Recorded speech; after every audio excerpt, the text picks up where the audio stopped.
ঝিলাম নদীর জল ছাড়লো ভারত, জল ছাড়ায় আতঙ্কে রয়েছে এবার পাকিস্তান। মুজফ্ফরাবাদে জরুরি পরিস্থিতি জারি, ভেসে যেতে পারে পাকিস্তান, এমনটাই আতঙ্কের পরিস্থিতি তৈরি হয়েছে। সিন্ধু জলচুক্তি বাতিলে খরার পরিস্থিতি, একদিকে খরা অন্যদিকে বন্যা পরিস্থিতি। ভারতের এই অবস্থানে কার্যত থরহরিকম্প পাকিস্তান। ঝিলাম নদীর জল ছেড়ে দিয়েছে ভারত, আর জল ছাড়ার পরে আতঙ্ক বাড়ছে পাকিস্তানের মধ্যে। মুজফ্ফরাবাদে জরুরি পরিস্থিতি জারি করা হয়েছে, ভেসে যেতে পারে পাকিস্তানের একাংশ, তাই ভয়ে কাঁপছে পাকিস্তান। একদিকে সিন্ধু জলবন্টন চুক্তি স্থগিত করে রাখা হচ্ছে, তাতে সিন্ধু নদীর যে গতিপথ, সেই গতিপথ পাকিস্তানের দিক থেকে ঘুরিয়ে দেওয়া হচ্ছে, 4টি গেট করে দেওয়া হচ্ছে।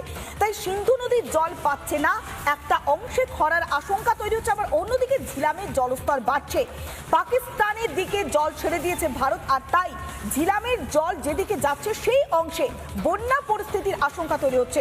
আমরা সরাসরি যাব, আমাদের প্রতিনিধি কিশলয় রয়েছে আমাদের সঙ্গে। কিশলয়, একদিকে ঝিলামের জল ছাড়া হচ্ছে, তাতে বন্যা পরিস্থিতি, অন্যদিকে সিন্ধু নদীর জল আটকে দেওয়ার জন্য খরার পরিস্থিতি। তাহলে তো এই জোড়া ফলায়, ভারতের জোড়া ফলায় কার্যত বিধ্বস্ত পাকিস্তান। কিশলয়, একেবারে পৌলমী, পাকিস্তান এই মুহূর্তে ভয়ের চোটে তারা নিজেদের, যারা পাকিস্তানের মাথায় বসে আছে বিভিন্ন নেতা নেত্রী, যারা মন্ত্রী, তারা নিজেদের আত্মীয়কে বলছে পালিয়ে যাও, বিদেশ পাঠিয়ে দিচ্ছে।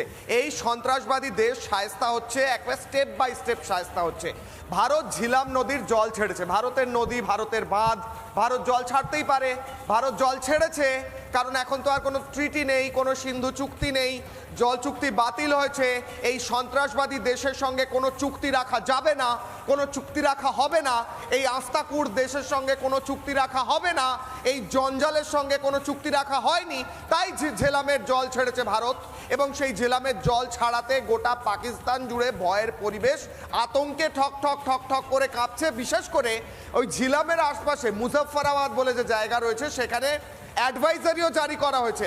প্রশাসন নির্দেশিকা দিয়েছে কেউ যাবেন না ঝিলামের আশপাশে, যে কোনো সময় সব কিছু ভেসে যেতে পারে, পালিয়ে আসুন, পালিয়ে আসুন, পালিয়ে আসুন।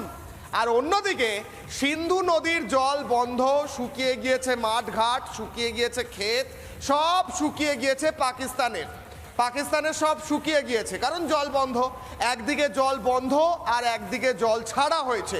এই জোড়া ফলায়, আর ভারত দুটোই করতে পারে, কারণ দুটো নদী ভারতের দিকে, দুটো নদী ভারতের, এবং বাঁধ রয়েছে ভারতের। ভারত যখন চাইবে বন্ধ করবে, যখন চাইবে খুলবে, যখন বন্ধ করবে, যখন ইচ্ছা হবে খুলবে, ভারতের ইচ্ছে।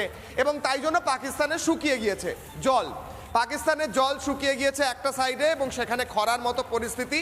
আরেকটা সাইডে পাকিস্তান ভেসে গিয়েছে, কারণ সেখানে এই মুহূর্তে জল ছাড়া হচ্ছে। আর থরথর করে কাঁপছে পাকিস্তান প্রশাসন, এবং এই ভয় পাকিস্তান গতকাল বলেওছে যে আমরা তদন্তের